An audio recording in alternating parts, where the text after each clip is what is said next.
Bueno, y un hombre que sabe mucho de sustentabilidad es Francisco de la Barrera, docente del Departamento de Geografía e investigador de CEDUS. Tengo el agrado de presentarlo. ¿Cómo está? Hola, ¿qué tal? Muy buenas tardes. Qué bueno el día del tren, ¿cierto? ¿Sí? Es un medio de transporte, además de ser muy sustentable, muy limpio, ¿cierto? Muy masivo, que de repente el problema de los medios de transporte es que algunos no logran ser tan masivos. Esto es muy masivo, pero además, que son probablemente uno de los temas que vamos a conversar hoy, la cantidad de espacio público que genera alrededor un tren que, por ejemplo, pasa por la ciudad. Esas franjas que hay de protección a los lados son muy beneficiosas y muchas veces no hablamos de eso. Pensamos que es como negativo, de que no te deja pasar de un lado para otro, pero esa franja que puede generar inmediatamente en el entorno directo, pero incluso más allá, es una tremenda potencialidad de los trenes. Para conversar un poquito del tren, por ejemplo, este tren tiene la capacidad de que es súper poco invasivo. Al no construir rieles, es bastante angosto y delimita esa franja que usted dice a un espacio mucho más pequeño.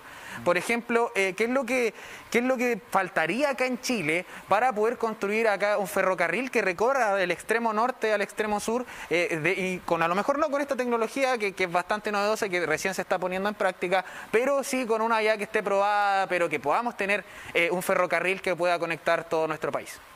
Bueno, antiguamente existía la franja, ¿cierto?, asegurada para los trenes. Muchas de esas franjas hoy en día ya no son públicas, son privadas. Incluso son uno de los grandes problemas que tenemos para conectar Santiago con Concepción. O sea, ahí tenemos una dificultad difícil, ¿cierto?, la propiedad del suelo.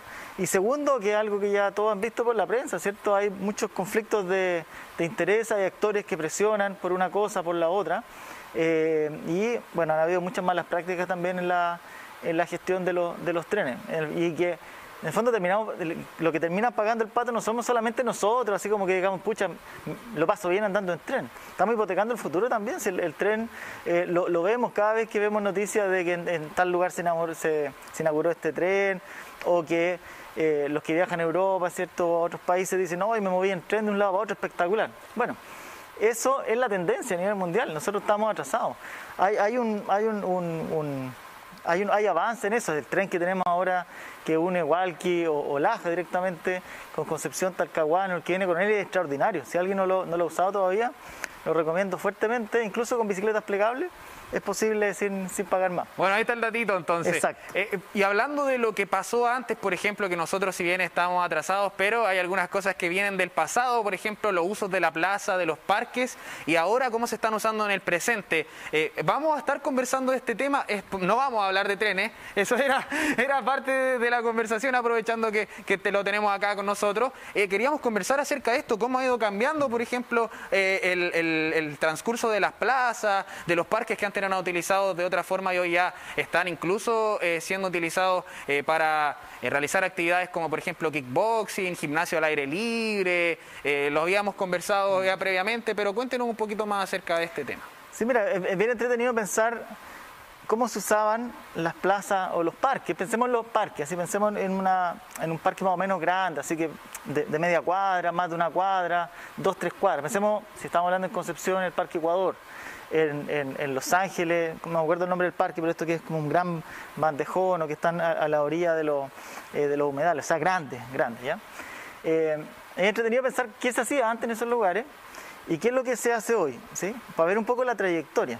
Y sobre todo porque lo que hacemos hoy en las plazas está fuertemente delimitado por lo que se hacía antes. Me explico. Una cosa que se hacía antes, la gente iba a las plazas a pasear, ¿sí? Entonces, ¿qué hacía la gente en las plazas? Caminaba en las plazas y otras personas caminaban en este parque, ¿cierto? Y tú te encontrabas con tu vecino, con tu vecina, ¿cierto? Te encontrabas en el paseo. Y obviamente como la gente se cansaba o también era muy curiosa, ¿cierto?, quería ver quiénes más se paseaban, se sentaban en las bancas. Y la gracia de este paseo era hacerlo en un espacio más o menos amplio y por eso teníamos tanto pasto alrededor y árboles que estaban más bien lejos, no estaban encima del sendero, porque por donde pasábamos, que era un lugar ancho, ¿cierto?, queríamos encontrarnos con otros. Esas eran las plazas y los parques del pasado, que muchos de ellos siguen siendo igual hoy, ¿sí? Hoy en día nosotros, buena parte de esos senderos más amplios, ¿cierto?, a veces los ocupamos de manera cotidiana. Yo tengo un colega que se baja en la estación de tren aquí en Concepción camina hacia el Parque Ecuador y en vez de venirse por el borde de la vereda donde está la ciclovía, se viene por dentro del parque. Es decir, usa ese sendero de manera cotidiana, ¿cierto? Esa ruta para, ahí la estamos viendo en pantalla, para ir mire, de la casa al aquí la trabajo, estamos claro. viendo en pantalla, la estamos viendo en el video igual. Gracias, señor director, a toda la gente arriba. Mira, aquí está, recorrido en bicicleta, de hecho, Excelente. recorriendo el Parque Ecuador. Claro, entonces, por ejemplo, tú tienes aquí el de la bicicleta, ¿cierto? Que antes esto no existía, ¿cierto? Claro. Antes las bicicletas iban por la calle, ¿sí? Hoy en día, bueno, dejaron de usarse un tiempo y hoy en día van en buena parte por ciclovía. Y al lado está la vereda, que es la que se supone que tú usas para trasladarte, pero tú vas a ver siempre muchas personas en el grupo, en la parte más de adentro. ¿Qué es lo que vemos ahí? También algo que se puso muy de moda en los 90, construir anfiteatro y construir skatepark, ¿sí? Este lo tiene, ¿cierto? El Parque Ecuador tiene eso. ¿Qué otra cosa vemos ahí en la misma imagen? O alcanzábamos a ver, ¿cierto? Escultura, o vemos letreros, ¿sí? Letreros informativos sobre lo que hay en el lugar. ¿Qué es lo que había antes? Esculturas también habían, ¿sí? De hecho, antes había muchas más esculturas que ahora en los parques. Bueno, el Parque Lota, por ejemplo. El Parque Lota, Matías Cousiño está lleno de esculturas por todas partes, Sí. Mucho arte relacionado a todo lo que tiene que ver con obras de cerámica, Sí. bueno, mucha escultura ahí. Hay también un hombre sentado mirando hacia el mar. Aquí en el campus de la universidad también. Que también, en exacto. la parte de adelante, ¿cierto? Que es la parte histórica, ¿cierto? Patrimonial, uno ve muchas esculturas. Las áreas verdes de antes, ¿cierto? Eran así. La parte de aquí atrás, que es más o menos donde está el estudio, ¿cierto? Yo estoy en la Facultad de Arquitectura y Geografía, que está aquí bien cerca. Aquí no hay muchas esculturas, ¿cierto? Porque son las plazas como tipo de los 90 en adelante. Claro. Y acá se hacen muchas cosas que no se hacen en otro lado. Por ejemplo, aquí Ahí la estamos gente... viendo, por ejemplo, escultura. Ahí- Está ubicado. Esa es la laguna... ¿Cómo se llama esa? Siempre se me olvida el nombre. Lo Galindo. La Lo Galindo. Claro, aquí estamos, esta es la Plaza de la Escultura. Bueno, el Parque de la Escultura, yo lo conozco así, siempre lo he conocido así de toda la vida y tiene unos miradores al lado. Pero mira qué tiene las esculturas interesante, los hombres que esos caminan senderos en que están alrededor. ahí, ¿sí? Esos son de las plazas de los 2000 en adelante, ¿sí? Que son senderos que intentan de ser no invasivos al suelo que hay ahí y poder aproximarse hacia la laguna, hacia los humedales. En San Pedro también está el Parque Los Batros, que tiene también unas plataformas hacia adentro. Para atrás ya es una plaza un poquito más típica. ¿Qué otra cosa que se hacía antes? Antes se jugaba, y probablemente los camarógrafos lo hacían, jugaban la pelota en las plazas y en los parques. Ahora no así el ¿cierto? camarógrafo si es que lo hacían. Sí, todos nos levantan el dedito. Jugábamos a la pelota y disputábamos, ¿sí? La cancha, ¿cierto? El pedazo de pasto que fuera más cuadrado era para eso, ¿sí? Entonces, los que gestionaban la ciudad tenían que poner el pasto estadio, ¿cierto? El pasto más firme de Los todo. árboles, de hecho, eran los arcos, por ejemplo. Por ejemplo, claro, o las mochilas, ¿cierto? Claro, la mochila. Y hoy en día eso no se ve tanto, ¿sí? Hoy en día se ve otras cosas. En el Parque Ecuador particular se ve CrossFit, se ve, creo que se llama slackline, ¿no? Esto que ponen Sí. como una cuerda. Boxeo, visto, taekwondo. Se ve, por ejemplo, si es que en lugares donde hayan, bueno, aunque no hayan, pero en general cuando hay más vidrio o espejos, hay gente haciendo coreografía, ¿cierto? Eso no lo vemos tanto en las plazas y en los parques, lo vemos quizás en otros espacios públicos. Bueno, se acá en ve- la Universidad de Concepción, en la Facultad de Química, Claro. afuera de la Facultad de Química, mucha gente se ubica ahí para realizar diferentes bailes, salsa, Sí. K-pop, he visto, Sí. de diferentes partes de la música también para poder ahí. Exacto. Sí, pasar claro, el porque ocupan el reflejo del vidrio para bailar enfrente a él y verlo. Lo mismo ocurre en Concepción, donde está donde está el gobierno regional, por el otro lado, ¿cierto? No sé qué nombre tiene, al otro lado de Plaza España.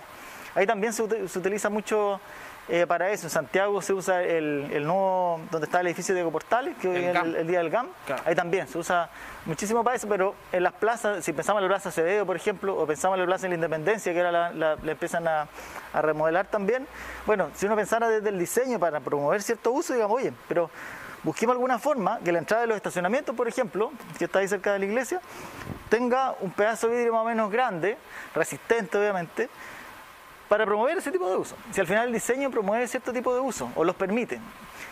Si no, muchas veces el diseño queda obsoleto y la gente empieza a hacer igual ciertas cosas. Justamente eso es lo que quería conversarle, porque el diseño de la ciudad es influyente. La comunidad, por ejemplo, tiene que ser partícipe del diseño mismo de su propia ciudad. Hay varios movimientos que han conversado acerca de esto porque cómo uno vive, cómo uno siente las cosas también va de acuerdo a cómo el ambiente que a uno lo rodea. Como usted lo mencionó, por ejemplo, si existiera ahora, aprovechando la remodelación de la Plaza de la Independencia, por ejemplo, si pusieran un espejo donde estas personas que les gusta el baile, les encanta el baile, les apasiona el baile y te necesitan este implemento para poder hacerlo y no tienen el dinero para pagar un estudio, por ejemplo, que es lo que normalmente se debería hacer, pueden ir a practicarlo ahí, pueden ir a desarrollar su arte, pueden ir a hacerlo todo de forma al aire libre, gratuita, pero la ciudad tiene que estar adecuada y tiene que estar al menos apoyando ese sustento. ¿Cómo ha ido, por ejemplo, este avance de la creación, de la ampliación de las diferentes ciudades como San Pedro, por ejemplo, como Concepción, Los Ángeles? ¿Cómo ha ido abrazando este nuevo futuro y esta nueva forma de crear una ciudad? Sí, mira, eso es bien interesante porque llegar a construir un parque es un proceso bien largo, ¿cierto? Que hay un diseño original, ¿cierto? Después cuando se licita la construcción, muchas veces esos diseños cambian. Y antes de este diseño original, hay algunas etapas de participación, ¿sí? Ahí, bueno, yo como les he contado muchas veces, trabajo en esta facultad de Arquitectura, Urbanismo y Geografía. Yo estoy por el lado de la geografía, pero converso cotidianamente con los arquitectos y arquitectas. Y ahí, claro, muchas veces son concursos creativos, ¿cierto? Donde tratan de hacer lo mejor posible, ¿cierto? Pero también siempre tienen instancias de participación ciudadana que lamentablemente se conocen poco. Las invitaciones llegan a las juntas de vecinos, de repente hay algunos anuncios generales que invitan a todo esto, pero hay que estar muy atentos, como fuerzas vivas de la ciudad, a participar en todo esto. Y quizás a muchos de los que nos escuchan les pasa que sabe que hay elecciones en la Junta de Vecinos para elegir la presidenta, ¿cierto? ¿Quién va? Bueno, esta es una de las funciones, ¿sí? Es estar opinando sobre cuál es el diseño, qué es lo que se va a construir en mi entorno. Y el espacio público, la plaza en particular, el parque, es uno de los lugares más sentidos. En los 90 se inició este movimiento de que casi en cada parque había un anfiteatro. Y cualquiera de nosotros puede pensar en un parque más grande que haya un anfiteatro. Pero el anfiteatro, si no hay fuerzas vivas que le den actividad a eso, es como construir un teatro. Sin actores, sin financiamiento, sin nada. Entonces, tiene que haber ahí un vínculo muy fuerte. Y ahí las organizaciones, no solamente juntas de vecinos, organizaciones ciudadanas, pueden estar pidiendo. La municipalidad en general va a dar la aprobación para que se utilicen los espacios, ¿sí? Pero hay que estar dándole vida a eso. Y en la medida que les vamos dando vida, vayamos transformándolo también. Vayamos poniendo letreros, vayamos en el fondo demandando por cierto equipamiento. Un solo caso súper típico de que antes no se hacía y hoy en día sí. Hoy en día se utiliza para pasear mascotas. Y hay muchos lugares en los cuales se han puesto de moda, no me acuerdo el nombre que le dan, no es perródromo, pero es como algo así, los caniles, o canines, ¿no? Algo así, que son espacios para que estén los perros ahí tranquilos, claro. Y lo llenan con bolsitas por fuera y donde ponen la basura y todo. Bueno, eso porque hay alguna demanda, sea del que tiene las mascotas, como de los que no tienen las mascotas y no quieren mezclarse, ¿sí? Eso también ocurre. Bueno, yo en el sector en donde yo vivo teníamos un canil y la junta de vecinos fue a hablar con la municipalidad para sacar el canil efectivamente. Y vino la junta de vecinos que está en el otro sector, al frente, calle separada, para que lo pusieran de nuevo. Ya. Y al final la municipalidad tomó la determinación de poder moverlo hacia un sector donde no tuviese tanto problema con respecto a no tanta gente, no tantas casas en la cercanía. Y finalmente tienen un nuevo canil, hay un nuevo canil, pero justamente se dio esa situación que usted conversa de lo que quiere esta persona versus lo que quiere, bueno, este grupo de personas versus lo que no quiere este grupo de personas. Exacto, y si pensamos sustentabilidad, que es lo que tratamos de hablar siempre en estos bloques, la sustentabilidad, el principio central, como decíamos la semana pasada, es la democracia. O sea, la democracia es el corazón de la sustentabilidad, que es decir, ¿para dónde vamos? Obviamente eso tiene acompañado un proceso de educación para que más o menos vayamos yendo hacia un fin común que sea tanto bueno para nosotros como para las generaciones que nos van a seguir.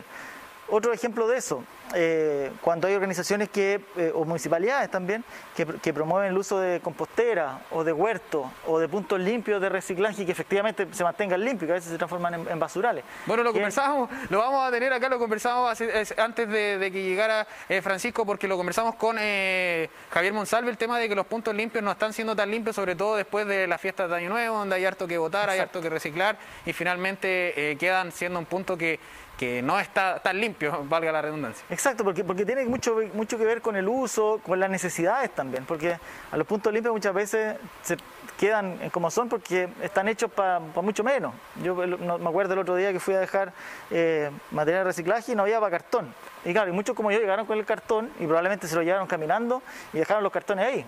No había dónde dejar cartón, pero lo dejaron igual. Y esto involucra, por ejemplo, al parque en sí, involucra al diario vivir, a la cotidianidad del parque, de ir pasando por ahí. Incluso hay personas que son más drásticas y toman la determinación de no asistir al parque porque no les parece cómo está cuidado, por ejemplo. Exacto, sí, también. Y otra cosa que hay que pensar, porque, yo insisto, el momento que tenemos la conversación ahora, y hay una plaza, un parque que tiene la posibilidad de construirse, hasta que se construya pasa un tiempo grande, ¿sí? Y una vez que se construye, esa plaza no se va a remodelar en unos 10 años. Entonces, estas conversaciones que tenemos hoy en día son para plazas que van a tener que durar unos 20 años. Y ahí viene la pregunta difícil. ¿Cuáles van a ser las necesidades de los próximos 20 años? Vamos a estar más necesitados por sequía del aire, por lo que sea, de tomar agua. Por lo tanto, vamos a necesitar que haya más grifería en estos lugares. Vamos a estar más expuestos, por ejemplo, a desastres naturales, quizás no de súper intensidad, no estoy tratando de ser catastrófico, pero sí más cotidiano, y por lo tanto tenemos que tener algunos lugares de resguardo, y no estoy diciendo como lugares hasta donde llegar corriendo y después devolvernos, sino que quizás estar un ratito más. Por lo tanto, tienen que estar habilitados con, qué sé yo, con redes satelitales, tienen que estar habilitados con puntos de energía.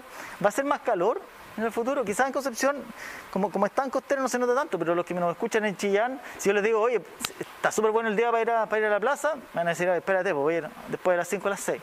Entonces, por lo tanto, necesitamos más árboles que logren enfriar la ciudad completa y que hagan de ese espacio de la plaza un lugar mucho más cómodo de lo que es la vivienda. Nosotros hemos medido en Santiago temperatura dentro de los parques, fuera de ellos y en calles residenciales. Y los parques los hemos encontrado hasta 8, 10 grados Celsius más baja la temperatura, debajo del árbol, qué sé yo, que afuera del parque o en la calle residencial, ¿sí? Y todos sabemos que la temperatura que está afuera ingresa bastante hacia adentro. Entonces, ¿cuál es el futuro? Hay que irlo pensando desde ya.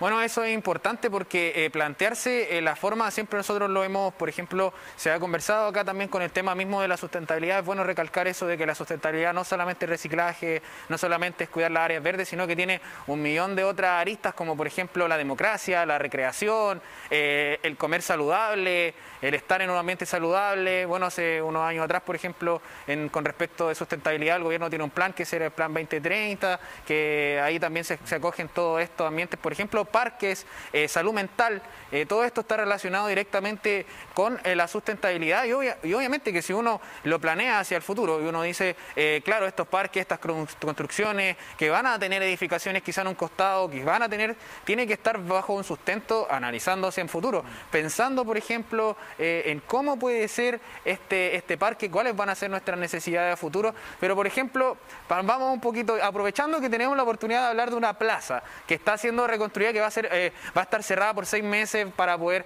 reconstruirse. ¿Qué, desde su perspectiva, qué es lo que, por ejemplo, le hace la falta al centro de Concepción, un punto, el corazón, podríamos decir, de acá, de Conce? ¿Qué es lo que le faltaría a esa ciudad, a esa plaza, y qué es lo que usted espera también ver cuando se terminen estos arreglos? Mira, las plazas centrales de las ciudades, plazas mayores le llaman en España, plazas de armas le llamamos en casi todas las otras ciudades, en Concepción le llamamos plaza de la Independencia, suelen ser una plaza muy distinta al resto, a las plazas de los barrios, y trata de ser siempre una plaza que refleje la identidad. Entonces hay que preguntarse cuál es la identidad, ya sea de la comuna de Concepción o por qué no penquista ya, derechamente. Pero además, ¿cuál es la identidad que le queremos dar hacia futuro? ¿Sí? ¿Cuál es el mensaje que queremos dar con la ciudad? O sea, con la construcción de la plaza. Por mucho tiempo, ese tipo de plazas, y eso lo podemos ver reflejado, cómo después tiene un impacto, por ejemplo, en cómo se construye el campus Concepción, un tiempo todas esas plazas empezaron a convertirse en plazas duras, ¿sí? Que yo ahí ya le quitaría el nombre de plaza, ya cuando tienen unas muestras de pasto por ahí y de árboles, qué sé yo, y todo el resto es cemento.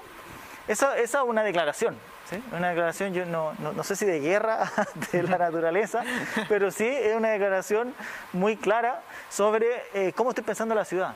Si lo estoy pensando en un gran paseo peatonal, donde la gente simplemente se encuentra en ciertos lugares y donde yo puedo organizar actividades de comercio o conciertos, o estoy pensando en una ciudad distinta, con más naturaleza, con más información, ¿sí? La información, o sea, si uno viene a la ciudad y si tenemos tanto, o sea, los 25.000 estudiantes que tenemos en la universidad, hay un porcentaje que no es más de la mitad que son de aquí mismo, ¿cierto? La gente viene de otros lados, porque viene a acceder a información, viene a acceder a conocimiento. Bueno, si Concepción es una ciudad de conocimiento, si puede llegar a ser tener una universidad líder, si puede llegar a ser un polo fuerte de conocimiento, bueno, ¿cuál es el centro de la ciudad que tiene?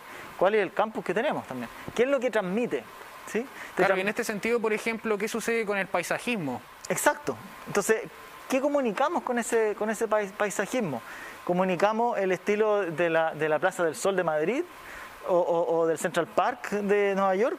¿O mostramos una identidad de aquí? Y la identidad es la naturaleza y somos los que vivimos en el lugar, ¿sí? Somos las personas, son las prácticas, que es esto que conversábamos, ¿cierto? Si queremos que bailen, bueno, que bailen ahí. O sea, ¿por qué tienen que irse a esconder a bailar si en nosotros es natural querer bailar?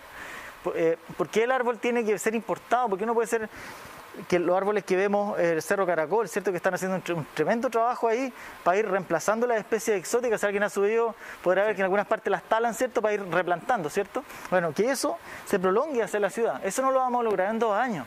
Esos son proyectos de 20 años plazo. Ojalá en el centro de esa plaza podamos tener un vestigio de lo que está ahí arriba, que nos invita a conectarnos a ese Cerro Caracol. Y quienes vienen a Concepción yendo de otras ciudades te dicen, oye, es que es tan verde aquí, me encanta que sea tan verde, que ganas de decirle, y ese verde tiene mucho de nativo, no son puros aromos, ¿sí? No son puro eucalipto, ¿sí? Bueno, sino que es algo que nos da sentido. Rescatar la identidad penquista, por ejemplo, la música, el baile. A mí igual me gustaría, por ejemplo, ya lo más personal, por ejemplo, ver allá en la Plaza de la Independencia, quizás lo mismo que se ha replicado también en el Parque Ecuador, en el Parque Bicentenario también está, que son estas letras de Concepción que rescatan algunas de las entidades de Concepción, claro, por ejemplo. ¿Sí? No las letras, pero sí lo que demuestra que es de Concepción. Sí. Hace un tiempo atrás, por ejemplo, la municipalidad trató de postular a Concepción como capital de la música, no se logró, se va a volver a realizar en un futuro, pero la música igual está bien dentro del ADN de los penquistas, entonces, ¿por qué no rescatar lo nativo, rescatar la música y transportar todo esto a una plaza de la Independencia que es bastante clave, que es un punto, es el corazón de acá del centro penquista? Creo que es uno de los puntos que también transita mucha gente a diario, entonces no es solamente y no solamente la gente transita, sino que se sienta, se toma un helado, está lleno de heladerías en los costados, la gente interactúa, hay alguna gente predicando su religión, hay otra gente cantando, hay otra gente vendiendo helados, bebidas, agua, etcétera. Entonces es un punto de convivencia bastante importante, al menos acá en la ciudad de Concepción. Sí, mira, yo diría dos cosas para la plaza así que muy concretas. Uno tiene que ver con los autos, los estacionamientos de autos, ¿sí? Que una opción es convertirlo todo 100% peatonal por todos lados, otra es convertirlo en zonas 30, que se está ocupando bastante. Una restricción importante al estacionamiento de vehículos que ocupan muchos espacios, eso no tiene sentido en una ciudad grande. Y la otra, y que quizás con eso también encajamos con lo de antes y el después. Muchas plazas tenían, lo vemos aquí en la Plaza Cruz también, que tenían no me logro acordar del nombre, pero esta construcción al medio que tiene un techo, una ¿cierto? pileta. No, pero más grande. Una cúpula, más o menos. Una cúpula, así como un espacio en el cual iba el orfeón de carabineros, básicamente, y desde ahí tocaba, ¿cierto? Tocaba el domingo, qué sé yo, y te armaba algo en la mañana, ¿cierto? Hoy en día eso ya no se ocupa tanto, ¿sí?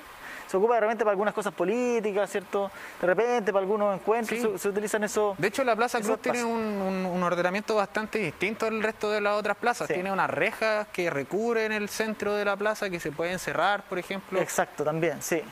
Y si pensamos en el Parque Ecuador o en el Bicentenario, tienen diseños totalmente distintos, ¿sí?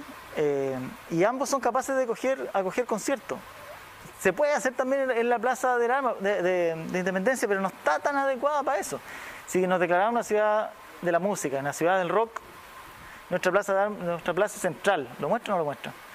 Ahí tenemos también un desafío en ese término que ya no tiene nada que ver con la naturaleza, tiene que ver con la sustentabilidad también, porque es parte de lo que es nuestra identidad, lo que es nuestra educación, lo que es nuestra cultura, lo que es nuestro patrimonio, ¿sí? Que eso también es importante en la sustentabilidad. Francisco, por ejemplo, ya para ir finalizando, ¿qué es lo que sucede con los cerros? Acá en Concepción tenemos bastantes cerros, hay algunos que son históricos y no pasa nada con aquellos cerros. Por ejemplo, en Hualpén también hay un cerro, está el Cerro Amarillo en Hualpén, que también hay un Cerro Amarillo acá en Concepción, pero ¿qué pasa con estos cerros que finalmente están abandonados? Si bien en algunos puntos se puede acceder, pero no está completamente, como por ejemplo en relación al Parque Ecuador o el Parque Lo Galindo, que lo mostrábamos en pantalla recientemente, que no está plenamente como adaptado para recibir gente. ¿Qué es lo que sucede con estos cerros y cómo también podemos rescatar estos espacios?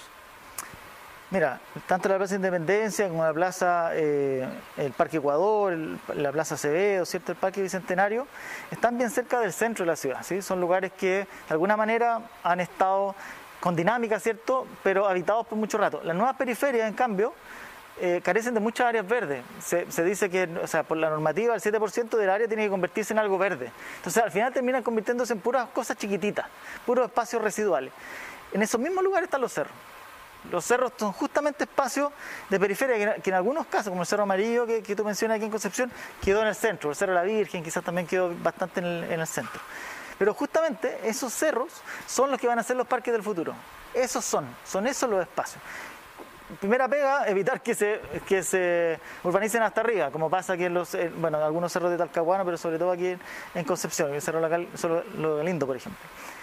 Porque esos van a ser los grandes parques, ¿sí? O sea, tenemos que hacernos de esa propiedad, tenemos que empezar a vivirlo como los parques del futuro. Para eso hay que encargarse de que tengan vegetación, de que no se quemen todos los años, como pasa en los de Talcahuano, ¿cierto? De hacer un uso responsable de ellos y de empezar a valorarlo. ¿Sí? Concepción, ¿cierto? Está en un delta, ¿sí? Está en un delta donde hay mucho sedimento, por eso tenemos tanto humedal y todo, pero si no fuera por los cerros, esto sería puro mar, ¿sí? Si el cerro es el que te da el asiento, es el que te da la firmeza para decir, oye, yo aquí, mira, aquí estoy más o menos seguro. Bueno, muchísimas gracias, Francisco, por esta conversación que tuvimos con respecto a los parques. ¿Cómo vamos a ver en el futuro lo que se viene, por ejemplo, ya con la renovación de la plaza y también estos espacios que es vital que los recuperamos, que los podamos recuperar y que podamos asistir tal como, por ejemplo, asistimos al Parque Ecuador, lo utilizamos como un transcurso diario? ¿Por qué no, por ejemplo, utilizar el Cerro Amarillo para irte a tu casa si te queda de camino? Así uno aprovecha de hacer un poquito de ejercicio, claro, sí, claro, para llegar a la casa con energía, para bajar los completos, las pizzas, toda la comida chatarra que nos comemos y hacerla parte del día a día. Exacto, sí. Esa es como el compromiso diario, pasar por estos lugares, aunque sean vueltas más largas, involucrarse no solamente en el diseño, sino que apropiarse de estos espacios. Si alguien en los últimos 10 días no ha ido a una plaza, a un parque, vaya. Entonces la invitación ya está hecha. Visiten los diferentes parques, los diferentes senderos, los diferentes recorridos que tiene la comuna de Concepción, en Talcahuano, Lota, Coronel, Penco. En todos lados hay un sector bonito donde podemos ir a recorrer. Visítelo. No se recuerde, o sea, recuerde poder pasar por ahí para que pueda tener una tarde agradable y por qué no, como lo mencionamos acá, capear un poquito el calor porque las temperaturas bajan gracias a todo lo que tiene que ver con los cerros, los árboles y todo lo que genera un poquito más de humedad y sensación de alivio frente a estas altas temperaturas que se ha vivido el último tiempo acá en Concepción y en el resto de el país.